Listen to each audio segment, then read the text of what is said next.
Solar system lecture 2। अब जानते हैं कि ओरिजिन ऑफ सोलर सिस्टम कैसे हुआ।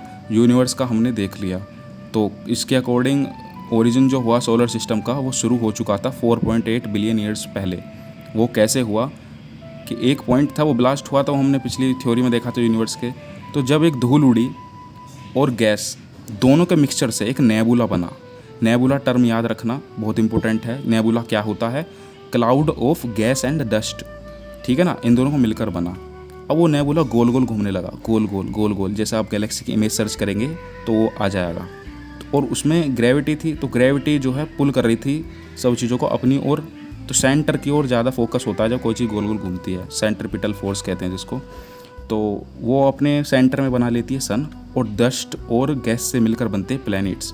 और वो प्लैनेट्स भी इमेजिनरी ऑर्बिट्स जो कि ग्रेविटी के अकॉर्डिंग बन रही थी। जो जितने पास था वो उतनी ज़्यादा ग्रेविटी के कंट्रोल में था, जो जितनी दूर था उतनी ग्रेविटी का कंट्रोल कम था।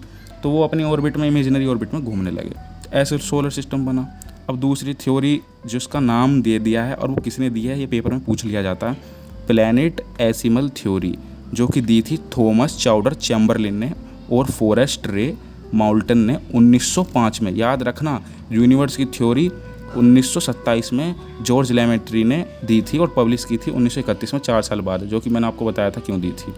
और तो इसके अकॉर्डिंग सोलर सिस्टम की थ्योरी 1905 में आई, यानी सोलर सिस्टम की थ्योरी पहले आ रखी है। कंफ्यूज करने के लिए मिक्स करके क्वेश्चन दे देगा कई बार। तो आप देखना, थॉमस चाउडर चैम्बरलिन। चैम्बरलिन मतलब चैम्बर में, आप जानते हो चीज़, ज्यूस को जला जला के मारा था, और चैम्बर में आग होती है तो जलेगा पिघलेगा। मोल्टन, तो आप याद रखना फॉरेस्ट रे मोल्टन 1905। अब दोनों को जोड़ लो। दूसरी थ्योरी आती है नेबुलर हाइपोथेसिस। इसको देने वाले हमारे चाचा थे इमैनुअल कांत। ये और भी पुरानी है, 1755 की। लेकिन इसको आगे जो बढ़ाया, और 1755 के बाद लगा लेना हिसाब कितने गैप है, वो लाप्लास ने, जो कि फिजिक्स में भी है, मैथ में भी है, हर जगह टांग है इनकी। पियर साइमन ने 1796 में, यानी 4 कम 1800। ये एज जो बताते हैं अर्थ की, वो 4.5 बताते हैं बिलियन ईयर्स को, ठीक है ना। इनके अकॉर्डिंग ही पूछ लेता है, नेबुलर हाइपोथेसिस के अकॉर्डिंग कितनी पुरानी अर्थ है हमारी, बस इसके अकॉर्डिंग ये है। और हमारे सोलर सिस्टम में आपको बता दूं 8 प्लैनेट्स हैं, 5 ड्वार्फ प्लैनेट्स हैं, सन सेंटर है, और अर्थ का सबसे नियरेस्ट और ब्राइटेस्ट यानी चमकदार और सबसे पास वाला तारा अर्थ का सन को माना जाता है, ठीक है ना। Only star of our solar system.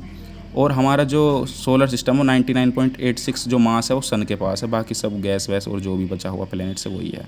अगले वीडियो में मिलते हैं। Thank you.